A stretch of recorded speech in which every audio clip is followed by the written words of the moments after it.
ಭೈರವಂ ಈ ಮೂವಿ ನೋಡಿದ್ಮೇಲೆ ನನ್ನ ಒಪಿನಿಯನ್ ಹೇಳೋದಾದ್ರೆ ಪರವಾಗಿಲ್ಲ, ಒಂದ್ಸಲ ನೋಡ್ಬೋದು. Strictly one time watchable movie ಇದು. ಅದು ಕೂಡ OTT ಬಂದ್ಮೇಲೆ ನೋಡಿ ಅಂತ ಹೇಳ್ತೀನಿ. ಫಸ್ಟ್ ಆಫ್ ಆಲ್, ಈ ಮೂವಿ ತಮಿಳಿನ ಗರುಡನ್ ಅನ್ನೋ ಸಿನಿಮಾದ ರೀಮೇಕ್. ಈ ಮೂವಿ ಗರುಡನ್ ಸಿನಿಮಾದ ರೀಮೇಕ್ ಅಂತ ಗೊತ್ತಾದ್ಮೇಲೆ ಆ ಮೂವಿನೇ ಕೇವಲ ಒಂದು ಸಲ ನೋಡುವಂತ ಸಿನಿಮಾ. ಅಂತ ಸಿನಿಮಾ ಇವ್ರು ಯಾಕಪ್ಪ ರೀಮೇಕ್ ಮಾಡ್ತಿದ್ದಾರೆ ಅಂತ ಅನ್ಕೊಂಡೆ. ಖಂಡಿತ ಇದು ರೀಮೇಕ್ ಮಾಡೋ ಸಿನಿಮಾ ಅಂತೂ ಅಲ್ಲ. ಅದರ ಜೊತೆಗೆ ಇವರು ಸಿನಿಮಾದಲ್ಲಿ ಕೆಲವೊಂದು ಚೇಂಜಸ್ ನ ಕೂಡ ಮಾಡ್ಕೊಂಡಿದ್ದಾರೆ, ಸ್ಪೆಷಲಿ ಕ್ಲೈಮ್ಯಾಕ್ಸ್ ಅಲ್ಲಿ. ಆ ಚೇಂಜಸ್ ಸಿನಿಮಾದಲ್ಲಿ ಚೆನ್ನಾಗೇ ವರ್ಕ್ ಆಗಿದೆ ಅಂತ ಹೇಳ್ತೀನಿ. ಒರಿಜಿನಲ್ ನೋಡದೆ ಇರೋರಿಗೆ ಈ ಸಿನಿಮಾ ಇಷ್ಟ ಆಗ್ಬೋದು. ತಮಿಳಿನ ಗರುಡನ್ ಸಿನಿಮಾದಲ್ಲಿ ಪರ್ಫಾರ್ಮೆನ್ಸಸ್ ತುಂಬಾನೇ ಚೆನ್ನಾಗಿರುತ್ತೆ, ಆದ್ರೆ ಈ ಭೈರವಂ ಸಿನಿಮಾದಲ್ಲಿ ಅದೇ ಮೇಜರ್ ಲೆಟ್ ಡೌನ್. ಈ ಮೂವಿಯ ಮೈನ್ ಲೀಡ್ ಅಲ್ಲಿ ಆಕ್ಟ್ ಮಾಡಿರುವಂತ one of the hero Bellamkonda Srinivas ಅವರು ಈ ಮೂವಿ ಕಾಂತಾರಾಗಿಂತ ಚೆನ್ನಾಗಿರುತ್ತೆ ಅಂತ ಒಂದು ಇಂಟರ್ವ್ಯೂ ಅಲ್ಲಿ ಹೇಳ್ಕೊಂಡಿದ್ರು. ಹೌದು, ಈ ಸಿನಿಮಾ ಒಂದಷ್ಟರ ಮಟ್ಟಿಗೆ ಕಾಂತಾರ ಸಿನಿಮಾದಿಂದ ಸ್ಫೂರ್ತಿ ಪಡ್ಕೊಂಡಿದೆ, ಸ್ಪೆಷಲಿ ಹೀರೋ ಮೈ ಮೇಲೆ ದೇವ್ರು ಬರುವಂತ ಸನ್ನಿವೇಶಗಳು. ಆದ್ರೆ ಒರಿಜಿನಲ್ ಸಿನಿಮಾದಲ್ಲಿ ಕ್ಲೈಮ್ಯಾಕ್ಸ್ ಅಲ್ಲಿ ಅದನ್ನ ಯೂಸ್ ಮಾಡ್ಕೊಂಡಿಲ್ಲ. ಆದ್ರೆ ಇವರು ಕಾಂತಾರ ಸಿನಿಮಾದ ಪ್ರೇರಣೆಯಿಂದ ಈ ಸಿನಿಮಾದ ಕ್ಲೈಮ್ಯಾಕ್ಸ್ ಅಲ್ಲಿ ಅದನ್ನ ಯೂಸ್ ಮಾಡ್ಕೊಂಡಿದ್ದಾರೆ. ಆದ್ರೆ ಅದರ ಇಂಪ್ಯಾಕ್ಟ್ ಖಂಡಿತ ಇಲ್ಲ. ಇನ್ನು ಈ ಮೂವಿಯ ಪ್ಲಾಟ್ ವಿಷಯಕ್ಕೆ ಬರೋದಾದ್ರೆ, ವರದಾ ಮತ್ತು ಗಜಪತಿ ಇಬ್ರು ಕೂಡ ಚಿಕ್ಕ ವಯಸ್ಸಿಂದ ಪ್ರಾಣ ಸ್ನೇಹಿತರು.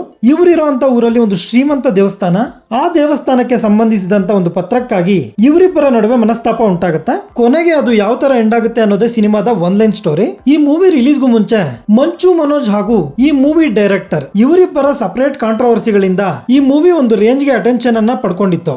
ಆ ಕಾರಣದಿಂದನೇ ಈ ಮೂವಿ ಒಳ್ಳೆ ಓಪನಿಂಗ್ಸ್ ಕೂಡ ಪಡ್ಕೊಂಡಿರುತ್ತೆ. ಮಂಚು ಮನೋಜ್ ಅವರಿಗೆ ಇದು ತುಂಬಾ ವರ್ಷಗಳ ನಂತರ ಬಂದಂತ ಒಂದು ಕಾಂಬ್ಯಾಕ್ ಸಿನಿಮಾ. ಮೂಲ ಸಿನಿಮಾದಲ್ಲಿ ಇವರ ಒರಿಜಿನಲ್ ಕ್ಯಾರೆಕ್ಟರ್ ಮಾಡಿರುವಂತ ನಟ ಉನ್ನಿ ಮುಕುಂದನ್ ಅವರನ್ನ ಆ ಸಿನಿಮಾದಲ್ಲಿ ಸಿಕ್ಕಾಪಟ್ಟೆ ನೆಗೆಟಿವ್ ಆಗಿ ತೋರಿಸಿದ್ದಾರೆ. ಆದ್ರೆ ಇಲ್ಲಿ ಮಂಚು ಮನೋಜ್ ಅವರ ಸ್ಟಾರ್ಡಮ್ಗೂ ಏನೋ ಅವರನ್ನ ನೆಗೆಟಿವ್ ಪಾತ್ರದಲ್ಲೂ ಕೂಡ ಒಳ್ಳೆಯವ್ರ ತರಾನೇ ತೋರ್ಸೋದಕ್ಕೆ ಟ್ರೈ ಮಾಡಿದ್ದಾರೆ. ಸಿನಿಮಾದಲ್ಲಿ ಹೊಸತೇನ್ ಇಲ್ಲದೆ ಇದ್ರೂ ಕೂಡ ಎಲ್ಲೂ ನಿಮ್ಗೆ ಬೋರ್ ಹೊಡ್ಸಲ್ಲ. ಸ್ಪೀಡ್ ಬ್ರೇಕರ್ಸ್ ಅಂತ ಏನಾದ್ರು ಇದ್ರೆ ಅದು ಈ ಸಿನಿಮಾದ ಹಾಡುಗಳೇ. ಇನ್ನು ಅದೆಷ್ಟು ದಿನ ಡ್ಯಾನ್ಸ್ ಗೋಸ್ಕರ ಹಾಡುಗಳನ್ನ ಮಾಡ್ತಾರೋ ಗೊತ್ತಿಲ್ಲ. ಇಲ್ಲಿ ಅದ್ಭುತ ಅನ್ನೋ ತರ ಯಾರು ನಟಿಸಿಲ್ಲ.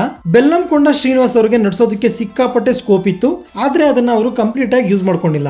ನಾರಾ ರೋಹಿತ್ ಅವ್ರಿಗೂ ಕೂಡ ಇದು ಅನ್ವಯಿಸುತ್ತೆ. ಇನ್ನು ಮಂಚು ಮನೋಜ್ ಅವರು ಅವಶ್ಯಕತೆನೇ ಇಲ್ಲದೆ ಇರೋ ಕಡೆ ಎಲ್ಲ ಬೇಸ್ ವಾಯ್ಸ್ ಯೂಸ್ ಮಾಡಿದ್ದಾರೆ. ತಮಿಳಿನ ಪ್ರಖ್ಯಾತ ನಿರ್ದೇಶಕ ಶಂಕರ್ ಅವರ ಮಗಳು ಅದಿತಿ ಶಂಕರ್ ಅವರು ಕೂಡ ಇಂಪ್ರೆಸಿವ್ ಅನ್ನೋ ತರ ಏನು ಆಕ್ಟ್ ಮಾಡಿಲ್ಲ. ಇನ್ಫ್ಯಾಕ್ಟ್ ಈ ಸಿನಿಮಾದಲ್ಲಿ ಅವರಿಗೆ ಆಕ್ಟಿಂಗ್ ಮಾಡೋದಕ್ಕೆ ಅವಕಾಶನೇ ಇಲ್ಲ. ಕೇವಲ ಹಾಡುಗಳಿಗೆ ಮಾತ್ರ ಅವರನ್ನ ಸೀಮಿತ ಮಾಡ್ಕೊಂಡಿದ್ದಾರೆ. ನಮ್ಮ ಕನ್ನಡದ ಶರತ್ ಲೋಹಿತಾಶ್ವ ಅವರು ಒಂದು ಪ್ರಮುಖ ವಿಲನ್ ಪಾತ್ರದಲ್ಲಿ ಇಲ್ಲಿ ನಟಿಸಿದ್ದಾರೆ. ಸಿನಿಮಾದಲ್ಲಿ ಸಿನಿಮಾಟೋಗ್ರಫಿ, BGM ಹಾಗೂ ಮೇಕಿಂಗ್ ಎಲ್ಲವೂ ಡೀಸೆಂಟ್ ಆಗಿದೆ.